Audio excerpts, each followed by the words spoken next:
pessoal que não entende, nunca estudou o assunto, acha que é o seguinte: o comunismo, o sujeito toma o poder e diz, agora é o comunismo, turma, agora toda a propriedade é estatal. Isso só na cabeça de jumento.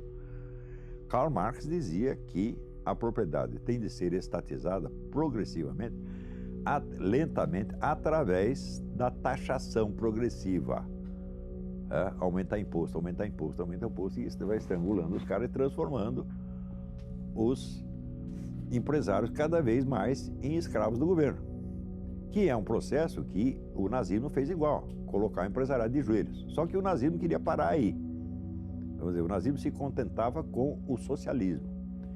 E os comunistas não, tem que prosseguir até acabar o último. Nós temos que tomar tudo, depenar os caras até o fim. Daí fica tudo nosso. Ou seja, o socialismo ainda admite uma divisão, um acordo entre poder político e poder econômico. No comunismo, o poder econômico é totalmente absorvido no poder político. Esta é a diferença. Então, quer dizer, o nazismo era socialista, mas não era comunista. Ou seja, ele não pretendia chegar a uma estatização completa. O comunismo diz que pretende chegar, mas não pretende chegar. A estatização completa é uma cenoura de burro. É impossível. Ela é impossível. O von Mises já demonstrou isso aí em 1920, no livro Socialismo, Análise Econômico-Sociológica. O raciocínio dele é muito simples. Se não existe mercado, as coisas não têm preço. Se não tem preço, não tem cálculo de preço. Se não tem cálculo de preço, não tem planejamento econômico, portanto não tem socialismo nenhum. Então, o socialismo só é possível se você conservar uma área residual de capitalismo bem grande, como na própria União Soviética se conservou. Hoje sabe-se que 50% da economia soviética, ainda sob o próprio Stalin, era economia privada, clandestina, mas que o governo tolerava. Tanto é que quando caiu o regime, tinha lá vários bilionários. Pois é, de onde surgiram os bilionários? Então, eles já estavam todos lá, ganhando muito dinheiro. Então, assim, não existe conflito entre capitalismo e socialismo, não existe nenhum. Capitalismo, sabe o que quer dizer capitalismo? Quer dizer economia. Só existe economia. Existe economia feudal, existe economia capitalista e existe economia fascista ou socialista, que é o meio a meio. É só isso que existe. Comunismo não existe e não vai existir jamais. Ele não pode existir. Não só porque é materialmente impossível, mas porque se a Revolução Comunista alcança os seus objetivos, alcança o seu poder total e diz, agora estamos na plenitude do comunismo, então eles não têm mais esse futuro em nome do qual eles podem exercer a sua autoridade no presente. Eles não representam mais o futuro, eles representam apenas o governo presente, então eles viraram telhado de vidro. Então o que é? O comunismo é para ser empurrado com a barriga ad eternum. Tá certo? Tudo isso é um engodo monstruoso, né? E é uma coisa que você não precisava esperar a experiência de um século para saber que é assim. No próprio conceito do comunismo, o conceito abstrato do comunismo, tal como Karl Marx o define, você já vê essa contradição ali desde o início. Então, quando você tem um plano contraditório, então é o seguinte, você está dizendo que vai fazer uma coisa, mas você vai fazer outra. Você não vai fazer o que você está dizendo, você vai fazer um outro negócio. É impossível. É impossível. Se você promete impossível, você vai fazer algum possível. E provavelmente vai ser uma bela porcaria. De fato, sempre foi. Agora, você vê o seguinte, mentalidade revolucionária não é idêntica com o comunismo. Ela é muito anterior ao comunismo, e ela transcende o movimento comunista de uma maneira extraordinária. Isso é um ponto assim que você não perguntou, mas eu vou responder. Que é o seguinte, o que é a revolução? Uma revolução é uma proposta de uma reestruturação total da sociedade por meio da concentração de poder. Se falta um desses dois elementos, a reestruturação total da sociedade ou a concentração de poder, não é uma revolução, é um outro processo qualquer. Ora, vamos dizer, a tentação revolucionária, quer dizer, a tentação de remodelar a sociedade por meio da concentração do poder, não é exclusiva dos comunistas. Existe um forte elemento disso dentro do próprio capitalismo. Quer dizer, cada mega capitalista é um revolucionário nesse sentido. E usando meios que normalmente não são considerados políticos, por exemplo, a tecnologia.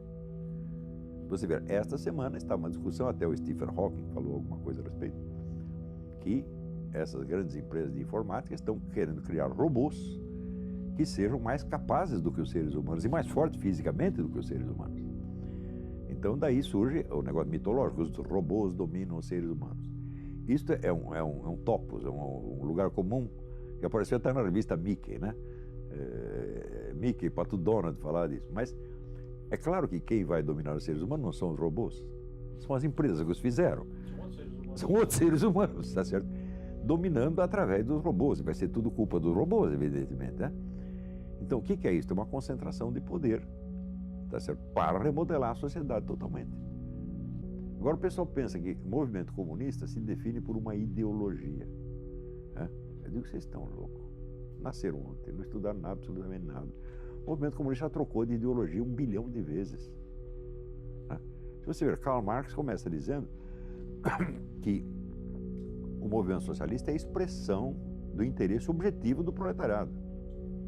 Passados 100 e poucos anos, o teórico novo do movimento comunista, Ernesto Laclau, diz o seguinte: a propaganda do partido cria a classe social que ele em seguida vai representar.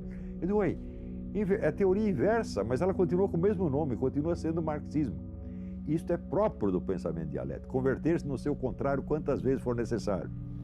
Então, quando você estuda a história, você vê que o comunismo não é uma ideologia de maneira alguma. O comunismo é uma cultura, né? E os laços que prendem o sujeito a uma cultura não são laços intelectuais de uma doutrina a que ele adere, né? São laços de familiaridade, de lealdade pessoal, laços simbólicos, afeições, gestos rituais, emocionais, etc, etc.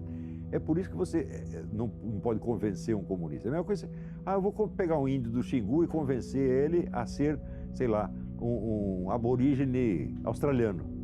Você não vai conseguir, né? Eu vou pegar o japonês e convencer ele que ele é um italiano. Não dá para fazer isso, né? Quer dizer, você mudar de cultura é tão difícil quanto você mudar de planeta, tá entendendo? Então é uma metanoia, um processo muito profundo. Eu vivi isso, pô. Agora, eu tive a vantagem seguinte: eu não fui criado no meio comunista. Eu não sou, quando eles chamam aqui, eles chamam de red diaper, né? A fralda vermelha. O nego que já foi criado no meio comunista. Eu tinha amigos que eram assim, amigos que eram de famílias comunistas tradicionais, né? Mas eu não era, né? Eu vinha de uma família católica e entrei no meio comunista já um pouco tarde. Então, a adesão não foi tão profunda assim. Mas mesmo assim, eu vejo que o comprometimento da minha alma e da minha psique nisso foi sério. Eu levei 20 anos para me livrar disso. Basicamente, a coisa é essa: a União Soviética foi um órgão do movimento comunista e não o movimento comunista. Por que os caras estudavam assim? É muito simples. Quem estudava isso? Os sovietólogos eram funcionários do governo americano. Eles não eram funcionários de um partido, né? De um movimento internacional, como os comunistas. Então, eles olhavam tudo do ponto de vista do conflito entre estados. Não é isso? Então, tem o Morgenthau, na época, a teoria do Morgenthau, é o seguinte: os agentes fundamentais da política internacional são estados. Não são. O movimento comunista é muito maior do que um estado. O estado está contido. Está contido dentro do movimento, evidentemente. Olha, eu recomendo para você uma peça de teatro. Chama-se Processo e Morte de Stalin, escrito pelo grande romancista italiano Eugenio Corti. Então é o seguinte: os amigos, os colaboradores mais próximos de Stalin, os veteranos do partido, vão um dia até a casa de campo do Stalin com a decisão de matá-lo. Para não aguentar mais esse cara, ele está matando todos os nossos amigos, vamos dar um jeito nele. E eles chegam lá, eles prendem os guarda-costas do Stalin, encostam o Stalin na parede: agora nós vamos acabar com você. O Stalin diz: companheiro da doença, você pode matar, mas primeiro vocês vão deixar eu me explicar, vocês vão me interrogar, eu vou responder, fazer um processo. Eles topam. E no curso do processo, o Stalin demonstra por A mais B que tudo o que ele fez de maligno estava rigorosamente de acordo com o marxismo-leninismo. E eles dizem: você tem razão, mas nós vamos matar você assim mesmo. Peça é maravilhosa.